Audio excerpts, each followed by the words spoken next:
మనం every single day పాయిజన్ని పీలుస్తున్నాం.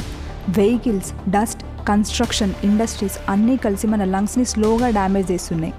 వెహికల్స్ ఎంత డేంజరస్, రోడ్ డస్ట్ ఎందుకు సిగరెట్ స్మోక్ కన్నా డెడ్లీ, కన్స్ట్రక్షన్ సైట్స్లో క్రియేట్ అయ్యే డస్ట్ ఎంత హార్మ్ఫుల్, స్టబుల్ బర్నింగ్ ఎందుకు స్టాప్ అవ్వట్లేదు, ఇండస్ట్రీస్ ఏం హైడ్ చేస్తున్నాయి, నార్త్ ఇండియాలో సిచ్యువేషన్ ఎంత వర్స్ట్, సౌత్ ఇండియా సేఫేనా, బేబీస్, కిడ్స్, ప్రెగ్నెంట్ ఉమెన్ మీద ఈ పొల్యూషన్ ఎంత ఇంపాక్ట్ చూపిస్తుంది. ఎవ్రీథింగ్ క్లియర్గా, డీటెయిల్గా, ఫ్యాక్ట్స్తో ఎక్స్ప్లెయిన్ చేస్తాను. This one video can literally save your life. Guys, మన ఇండియాలో ఎయిర్ పొల్యూషన్ సిచ్యువేషన్ చాలా డేంజరస్ లెవెల్కి వచ్చేసింది. ప్రతి ఒక్కరూ తెలుసుకోవాల్సిన విషయం ఇది. So don't skip this video, stay till the end because you might miss the most important information that actually protect your health. Also I want to clear one thing. ఇది మన ప్రీవియస్ వీడియో కంటిన్యూషన్ కాదు. This is completely new, deep analysis on air pollution. So let's start this video by understanding why exactly is our air becoming so toxic, what are the main reasons behind this massive pollution crisis, and మన government take up చేసిన actions అన్ని ప్రాపర్గా work అవుతున్నాయా లేదా. Let's break everything down step by step. Why this topic is important, ఎందుకు ఈ topic అంత important? India ఇప్పుడు వరల్డ్లో one of the most polluted కంట్రీస్లో ఒకటి. టాప్ 20 మోస్ట్ పొల్యూటెడ్ సిటీస్లో మన ఇండియావే 12 సిటీస్ ఉన్నాయి. This is just not a number, ఇది మన ఫ్యూచర్కి ఒక వార్నింగ్. పొల్యూషన్ అంటే మనకి జస్ట్ డస్ట్ అనిపిస్తుంది కదా, కానీ నిజమేందంటే పొల్యూటెంట్స్ మన లంగ్స్, బ్లడ్, బ్రెయిన్ లోపలికి సైలెంట్గా ఎంటర్ అవుతాయి. Asthma, heart diseases, lung cancer ఇలాంటి చాలా ఇష్యూస్కి పొల్యూషనే పెద్ద రీజన్. అంతేకాదు దీని మోస్ట్ ఎఫెక్ట్ చిన్నపిల్లలపైన, పెద్దవాళ్ళపైన పడుతుంది. ఎయిర్ పొల్యూషన్ నుండి కంప్లీట్గా ఎస్కేప్ అవ్వడం impossible because breathing is compulsory. August 2023లో వచ్చిన Chicago university air quality life index ప్రకారం PM 2.5 ఎక్స్పోజర్ వల్ల హ్యూమన్ లైఫ్ టైం 5.3 years తగ్గిపోతుందట. నార్త్ ఇండియాలో అయితే 8 years, అదే స్పెసిఫిక్గా ఢిల్లీలో అయితే 11.9 years. ఇమాజిన్ చేసుకోండి ఒకసారి, న్యాచురల్గా మనం ఒక 80 years బతికితే ఈ పొల్యూషన్ వల్ల 70 years మాత్రమే బతుకుతున్నాం. ద మోస్ట్ డేంజరస్ ఇంపాక్ట్ కనిపించేది చిన్నపిల్లల పైన. ప్రెగ్నెంట్ ఉమెన్ బాడీలో ఉన్న హార్మ్ఫుల్ ఎయిర్ పొల్యూటెంట్స్ వల్ల ఊమ్లో బేబీ ప్రాపర్గా డెవలప్ అయ్యే ఛాన్స్ చాలా తగ్గిపోతుంది. Because of this lungs, heart లాంటి లైఫ్ సపోర్టింగ్ ఆర్గన్స్ కంప్లీట్గా గ్రో కాకపోవడం, ప్రీమెచ్యూర్ బర్త్ రిస్క్ పెరగడం, అండ్ కొన్నిసార్లు డెలివరీ టైంలో బేబీ సర్వైవల్ ఛాన్స్ చాలా తక్కువ, అండ్ పిల్లలు హార్ట్ ఎఫెక్ట్స్తో పుట్టడం వల్ల డెలివరీ తర్వాత ఎక్కువ రోజులు బతకలేరు. State of global air report 2020 ప్రకారం 2020లో ఎయిర్ పొల్యూషన్ వల్ల ఇండియాలో 1,16,000 న్యూ బార్న్ బేబీస్ విదిన్ 27 daysలో చనిపోయారంట. అంటే ఇండియాలో ఎవ్రీ 5 minutesకి ఒక న్యూ బార్న్ బేబీ చనిపోతుందంట బికాస్ ఆఫ్ ఎయిర్ పొల్యూషన్. ఎంత న్యాచురల్గా పుట్టినా సరే చిన్నపిల్లలపైన ఎక్కువ ఎఫెక్ట్ పడుతుంది. దీని వెనకాల ఉన్న సైంటిఫిక్ రీజన్ ఏంటంటే పెద్దవాళ్ళతో పోలిస్తే పిల్లలు వాళ్ళ బాడీ వెయిట్కి మించి ఎక్కువ గాలి పీల్చుకుంటారు. బయట ఆడుకోవడం, బయట స్పెండ్ చేయడం, సో ఎక్కువ పొల్యూటెడ్ ఎయిర్ పీల్చుకుంటున్నారు. Doctor Arvind Kumar, chest surgeon ఏమంటున్నారంటే పిల్లల లంగ్స్లో బ్లాక్ డిపాజిట్ చూడడం ఇప్పుడు కామన్ అయిందట. అండ్ ఎక్కువ లంగ్ క్యాన్సర్ కేసెస్ ఇప్పుడు స్మోకింగ్ కన్నా ఎయిర్ పొల్యూషన్ వల్లనే వస్తున్నాయని చెప్తున్నారు. So there is a sea change in the demography of lung cancer. From smoking, it is moving more and more towards air pollution, and I think this is a very serious development. So from pink lungs that we are born with, due to the impact of pollution, they become black. Air pollution మన future generations పైన ఎలా impact అవుతుందో అని చూపించడానికి ఇది ఒక sad example. What is PM అంటే particulate matter. ఇది చాలా minute particles, microscopic solids or liquid droplets కూడా అనొచ్చు. వీటి సైజ్ బేస్ చేసుకుని వీటిని 3 గ్రూప్స్గా డివైడ్ చేస్తారు. అన్నింటికన్నా పెద్దవి PM10 పార్టికల్స్. దీని సైజ్ 10 micrometers ఆర్ దానికన్నా తక్కువ. దీంట్లో కామన్గా డస్ట్, సాయిల్ పార్టికల్స్, ఫ్లవర్స్ నుంచి వచ్చే పొల్లెన్స్ లాంటివి ఉంటాయి. సెకండ్, దానికన్నా చిన్నది PM 2.5 or less than PM 2.5. ఇవి ఎంత చిన్నగా ఉంటాయంటే మన హ్యూమన్ ఎయిర్తో కంపేర్ చేస్తే దానికన్నా 30 times చిన్నవి. థర్డ్ వన్, దానికన్నా చిన్నది PM 0.1. వీటిని UFP కూడా అంటారు, అంటే అల్ట్రాఫైన్ పార్టికల్స్. ఇది అన్నింటికన్నా డేంజర్, ఎందుకంటే మనం ఎప్పుడు బ్రీత్ చేసినా అవి మన లంగ్స్ నుండి బ్లడ్ స్ట్రీమ్స్కి ఈజీగా వెళ్ళగలవు, అంత చిన్నగా ఉంటాయి కాబట్టి. ఈ 3 PM పార్టికల్స్లో కామన్గా గుర్తుపెట్టుకోవాల్సింది ఏంటంటే మన సైజ్ చిన్నగా అయ్యే కొద్దీ వాటి వల్ల నష్టం పెరుగుతూ ఉంటుంది. మనం ముక్కుతో గాలి పీల్చుకున్నప్పుడల్లా కామన్గా ఈ PM10 పార్టికల్స్ అనేవి ముక్కులో గొంతులో ఉండిపోతాయి. దానివల్ల ఇన్ఫెక్షన్, థ్రోట్ సోర్నెస్ లాంటివి వస్తాయి. ఈ పార్టికల్స్ని లోపలికి రానివ్వకుండా తుమ్ము, దగ్గు సహాయంతో వాటిని మన బాడీ బయట పంపేస్తుంది. ఇది మన బాడీ యొక్క న్యాచురల్ డిఫెన్స్ సిస్టమ్. బట్ PM2.5కి ఈ డిఫెన్స్ సిస్టమ్ పనిచేయదు.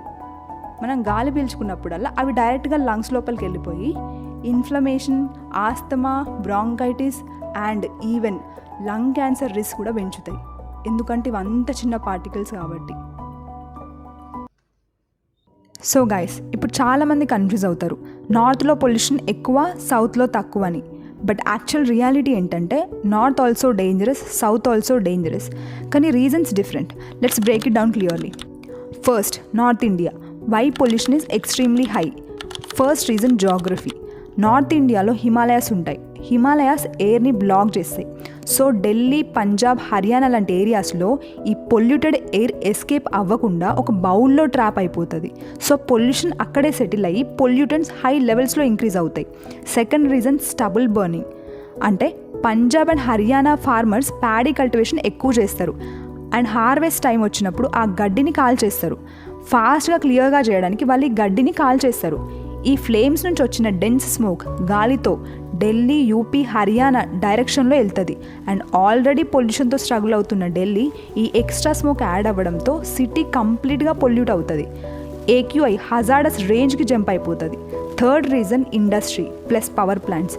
నార్త్ ఇండియాలో thermal power plants, brick kilns, chemical factories చాలా కాన్సన్ట్రేటెడ్గా ఉన్నాయి. So year round background pollution అనేది ఆల్రెడీ హై ఉంటుంది. Fourth reason winter weather. వింటర్లో కోల్డ్ ఎయిర్ డెన్స్ ఉంటుంది. స్మోక్, డస్ట్, PM2.5 గ్రౌండ్కి దగ్గరగా సెటిల్ అవుతాయి. దానివల్ల పొల్యూషన్ ఇంకా ఎక్కువ పెరుగుతుంది. ये अभी फिर से एक्सीडेंट हुआ है. जो खड़ी गाड़ियाँ थी उनमें फिर से आगे से पीछे से एक गाड़ी ठुकी है. आगे कोई रेड लाइट वगैरह लगा दीजिए कुछ. సో నార్త్లో పొల్యూషన్ ఎక్కువ ఉండడానికి reason bad geography, bad timing, high population plus stubble burning.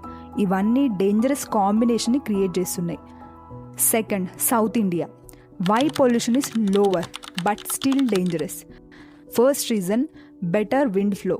South ఇండియాకి కోస్టల్ ఏరియాస్ ఎక్కువ, లైక్ చెన్నై, వైజాగ్, మంగళూరు, కొచ్చి. ఈ సీ విండ్స్ పొల్యూషన్ని డిస్పర్స్ చేస్తాయి. సో ఎయిర్ ట్రాప్ అవ్వడం తక్కువ. Second reason less stubble burning. సౌత్లో వరిగడ్డిని ఎక్కువగా కాల్చరు, నార్త్తో కంపేర్ చేస్తే చాలా తక్కువ. So seasonal pollution spikes నార్త్తో compare చేస్తే చాలా తక్కువ. చెన్నై, హైదరాబాద్, బెంగళూరులో డైలీ ట్రాఫిక్ పొల్యూషన్ చాలా ఎక్కువ. And construction dust plus industrial areas నుంచి వచ్చే హెవీ స్మోక్ పొల్యూషన్ని ఇంకా డేంజరస్గా మారుస్తుంది. Fourth reason PM2.5 levels still above WHO limits. నార్త్తో కంపేర్ చేస్తే సౌత్ పొల్యూషన్ తక్కువ అనిపించవచ్చు, బట్ WHO స్టాండర్డ్స్తో కంపేర్ చేస్తే సౌత్లో కూడా air unsafe. WHO limit PM2.5 just 0 to 10 ఉండాలి. కానీ సౌత్ ఇండియా సిటీస్లో యావరేజ్గా 25 to 45 వరకు ఉంటుంది. అంటే క్లియర్గా చెప్పాలంటే పొల్యూషన్ నార్త్లోనే కాదు, సౌత్లో కూడా డేంజరస్ లెవెల్స్లో ఉంది. సౌత్ ఇండియాలో విజిబిలిటీ క్లీన్గా కనిపించడం వల్ల చాలామంది సేఫ్ అనుకుంటారు. బట్ రియల్ డేంజర్ ఏంటంటే PM2.5 ఇన్విజిబుల్, కనిపించదు కాబట్టి హార్మ్లెస్ అని కాదు. It's still harming your lungs every single day. So guys, సింపుల్గా చెప్పాలంటే north India pollution extreme and visible, south India pollution moderate but still dangerous. నార్త్లో ప్రాబ్లం ఎక్కువ అంటే సౌత్ సేఫ్ అని కాదు. PM2.5 అంటే ఇన్విజిబుల్ పార్టికల్, దేశం మొత్తం స్ప్రెడ్ అయి ఉంది and it remains a serious health risk everywhere. Causes behind this air pollution. మన సిటీస్లో ఎయిర్ పొల్యూషన్ ఎక్కువ అవ్వడానికి రీజన్స్ చాలా ఉన్నాయి. Cars, construction, stubble burning, industries ఇవన్నీ మన ఎయిర్ని పాయిజన్ చేస్తున్నాయి. What are the reasons, hidden issues and solutions? So watch carefully because ఈ air pollution problem health, economy, మన ఫ్యూచర్ అన్నింటినీ ఎఫెక్ట్ చేస్తుంది. First reason vehicles. Cars, bikes, trucks petrol or డీజిల్తో run అవ్వడం వల్ల carbon monoxide, nitrogen oxides, hydrocarbons release అవుతాయి. For example ఢిల్లీలో 47% pollution vehicles వల్ల వస్తుంది. ఒక్కసారి ఆలోచించండి, ఇఫ్ ఈ వెహికల్స్ అన్నీ డిసపియర్ అయితే 50% ఢిల్లీ పొల్యూషన్ తగ్గుతుంది. 1998లో 3 మిలియన్ వెహికల్స్ ఉంటే 2019లో 12 మిలియన్కి ఇంక్రీజ్ అయ్యాయి. గవర్నమెంట్ BS6 ఎమిషన్ స్టాండర్డ్స్ని ఇంప్లిమెంట్ చేసిన BS4లో 25 milligrams per kilometre emission release అయితే కొత్తగా వచ్చిన BS6లో నుండి 4.5 milligrams per kilometre emission reduce అవుతుంది. బట్ మీరు అనుకోవచ్చు PM ఎమిషన్స్ రిడ్యూస్ అయిందని, బట్ కాలేదు. ఎందుకంటే వెహికల్స్ పెరుగుతున్నాయి ఫాస్టర్ దెన్ ఎమిషన్ రిడక్షన్. అంటే PM ఎమిషన్ తగ్గినా కానీ వెహికల్స్ పెరుగుతూ ఉన్నాయి. గవర్నమెంట్ రోడ్స్, ఫ్లైఓవర్స్ బిల్డ్ చేయడం వల్ల కార్ డిపెండెన్సీ పెరిగింది. ఫర్ ఎగ్జాంపుల్ ముంబైలో 2016లో 16% పొల్యూషన్ ఉంటే ఇప్పుడు 30%కి ఇంక్రీజ్ అయింది. Second reason dust, the silent contributor.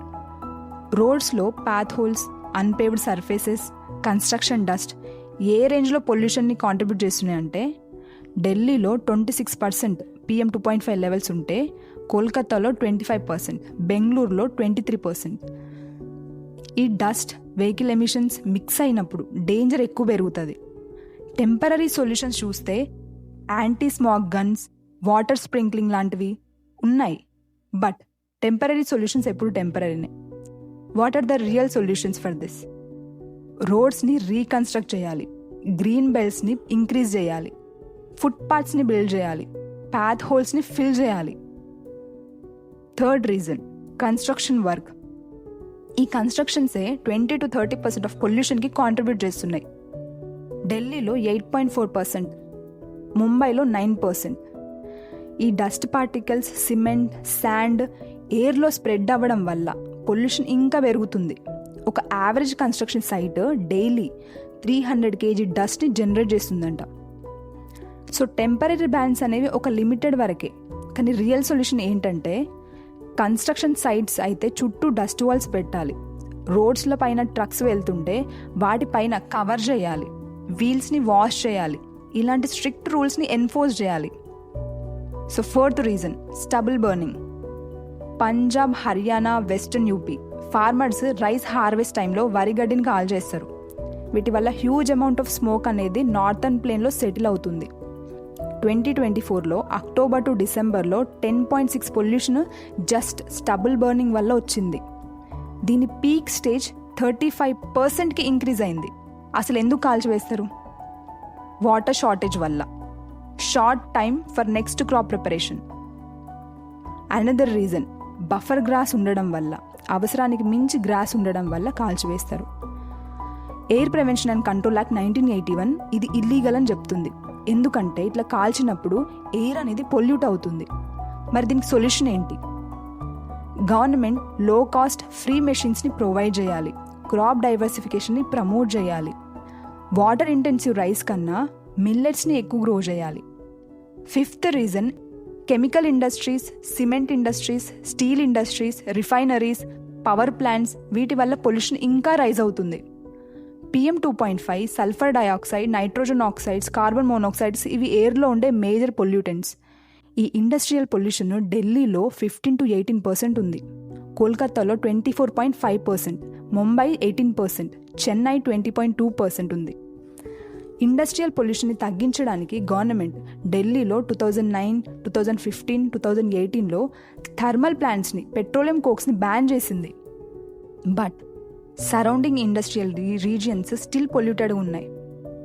Strict national regulations, renewable energy వాడడం చాలా అవసరం. So why pollution still increasing? National clean air programme ద్వారా 105 బిలియన్ రూపీస్ని అలొకేట్ చేసింది. బట్ ఓన్లీ 64% మాత్రమే యూటిలైజ్ చేశారు. డస్ట్ కంట్రోల్కి 67%, బయోమాస్ బర్నింగ్కి 14%, వెహికులర్ 12%, ఇండస్ట్రీస్కి 0.61% మాత్రమే యూజ్ చేశారు. మన గవర్నమెంట్ PM10 రెడ్యూస్ చేయడం పైన ఫోకస్ చేస్తుంది, PM 2.5ని ఇగ్నోర్ చేస్తుంది. కానీ రియల్ హెల్త్ డేంజర్ PM 2.5. ఇక్కడ పొలిటికల్ విల్ మిస్ అవుతుంది. ఈ మీడియా, పొలిటీషియన్స్ సీరియస్ ప్రాబ్లమ్స్ పైన కాకుండా మైనర్ థింగ్స్ పైన, ఫ్లాషీ ఇష్యూస్ పైన ఎక్కువ ఫోకస్ చేస్తారు. దీనికి సొల్యూషన్స్ ఏంటి? What can be done? Public ట్రాన్స్పోర్ట్ని ప్రమోట్ చేయాలి, like metro, buses, trains, trams లాంటివి. కార్ డిపెండెన్సీని తగ్గించాలి. బెటర్ ఇన్ఫ్రాస్ట్రక్చర్, రోడ్స్ నీట్గా ఉంచడం, ఫుట్పాత్స్ని పెంచడం, గ్రీన్ బెల్ట్స్ని ఎక్స్టెండ్ చేయడం, పాత్ హోల్స్ని ఫిక్స్ చేయడం చేయాలి. ఫార్మర్స్కి సపోర్ట్ చేయాలి, లైక్ లో కాస్ట్ మెషిన్స్ ఇవ్వడం, క్రాప్ డైవర్సిఫికేషన్ని పెంచడం. ఇండస్ట్రీస్ని రెగ్యులేట్ చేయాలి, రెన్యూవబుల్ ఎనర్జీ వైపు ఫోకస్ చేయాలి. పొల్యూటింగ్ ఫ్యూయల్స్, థర్మల్ ప్లాంట్స్ని క్లోజ్ చేయాలి. Political awareness, citizen responsibility, educating people, enforcing laws, planting the trees, ఇవన్నీ ఓపెన్ బర్నింగ్ తగ్గిస్తాయి. ఈ ఎయిర్ పొల్యూషన్ ప్రాబ్లం చాలా సీరియస్. మన హెల్త్, ఎకానమీ, ఫ్యూచర్ జనరేషన్స్ని అన్నింటినీ ఇంపాక్ట్ చేస్తుంది. మనం ఫాలో అయ్యే చిన్న స్టెప్స్ వల్ల కొంచెమైనా పొల్యూషన్ని తగ్గించవచ్చు. వేస్ట్ని ప్రాపర్గా డిస్పోజ్ చేయడం, ట్రీస్ని ప్లాంట్ చేయడం. సో ఇక్కడ సొసైటీ ప్లస్ గవర్నమెంట్ టుగెదర్గా అవేర్నెస్ తీసుకురావాలి. మనం పీల్చుకునే ఎయిర్ రిలీజనో, పాలిటిక్సో కాదు, మనమందరం ఒకే గాలిని పీల్చుకుంటున్నాం. సో మనం ఏం ప్రికాషన్స్ తీసుకోవాలి? బయటికి వెళ్ళినప్పుడు మాస్క్ కంపల్సరీగా పెట్టుకోండి. వెదర్ యాప్లో AQI చెక్ చేసుకోండి.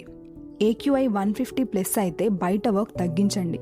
పీక్ పొల్యూషన్ టైంలో బయటికి అసలు వెళ్ళకండి. ఎయిర్ ప్యూరిఫైయర్ లేదా ఇండోర్ ప్లాంట్స్ పెట్టుకోండి. పొల్యూషన్ ఉన్న ఏరియాస్లో ఉండేవాళ్ళు విండోస్ క్లోజ్ చేసి ఉంచండి. వాటర్ ఎక్కువ తాగండి, స్టీమ్ తీసుకోండి.